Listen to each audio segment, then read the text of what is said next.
This is my first real YouTube video. I made an introductory video before, just explaining that I'm not a confident person. I've got no confidence in myself. Anyway, but that's in the introduction. This video is about Sopa, and I originally recorded it and it was like 25 minutes long, and there's no way in hell I'm going to be able to keep your attention for 25 minutes. Probably not even 2 minutes. So basically I'm gonna cut the subject matter into 3 sections. This section is just Sopa in relation to online video, music, TV, I suppose, piracy. And the first thing to understand, the most important thing to understand, is that this is not a new thing. This battle has been going on for decades, absolutely decades. And it started with, in the 70s and 80s, and I'm going from like a UK perspective. It might differ from area to region, but I'm sure they all ring a bell in its similarities. In the UK, VHS, that was the first big scandal.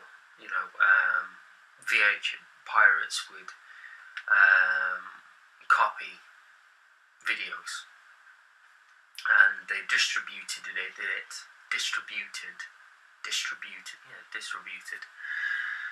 They sold them through what we call car boots. Now, car boot sales, I suppose for Americans, it's equivalent of a garage sale, but with car boot sales, it's an organised event with many people rather than just one house clear out.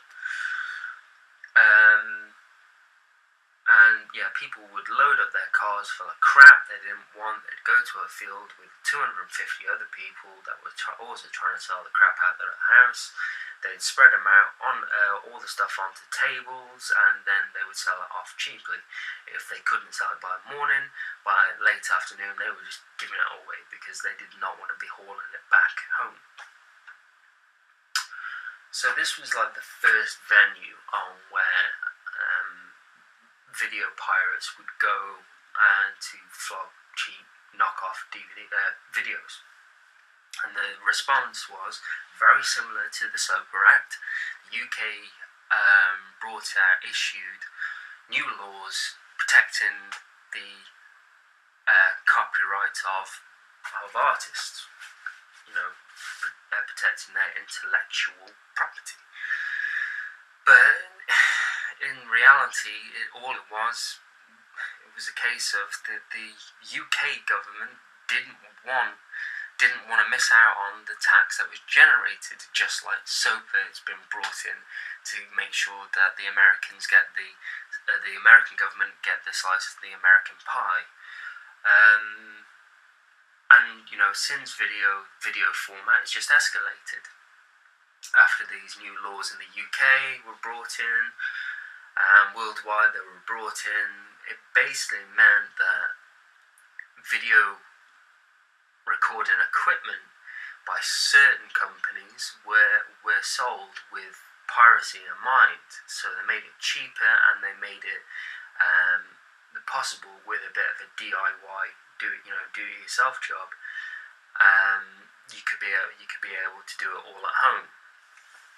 And then the movie industry's response to this was to introduce the DVD format, which was harder to crack. But all this meant was that the secret society of pirates, they'd go to their basements and their secret layers and develop a secret handshake and co-conspire to crack the DVDs, and that's what happened after that.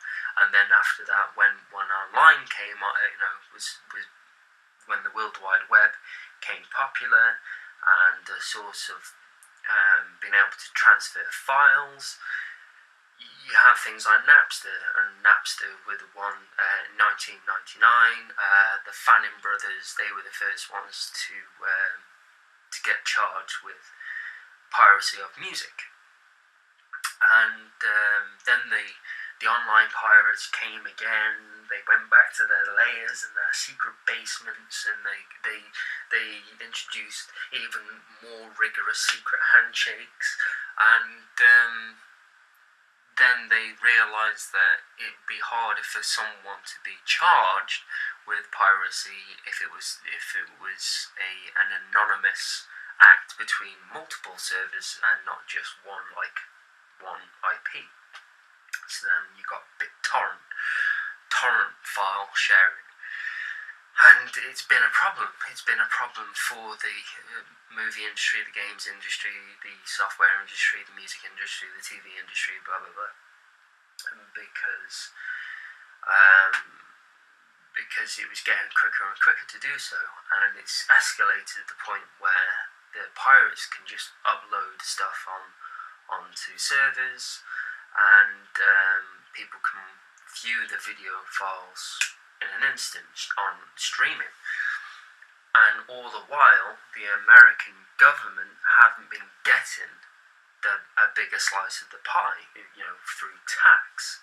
It's also important to understand that the American government doesn't give a shit about artists and what they're making. All they want to make sure is that they're getting a slice of the action. So they're concerned with the tax revenue that's been generated. So this is why Sopa is been brought in relation to online piracy. In the next video, I'm going to be doing the build-up. Well, it's going to be a Sopa in relation to YouTube, which is a big question on everyone's lips. I hope you have enjoyed this video. I'm sorry that it's not more entertaining, that I'm not that coherent or confident yet, but I'm just doing it for my enjoyment. Anyway, so yeah, I hope you enjoy, and hopefully I'll see you in the next video. Cheers!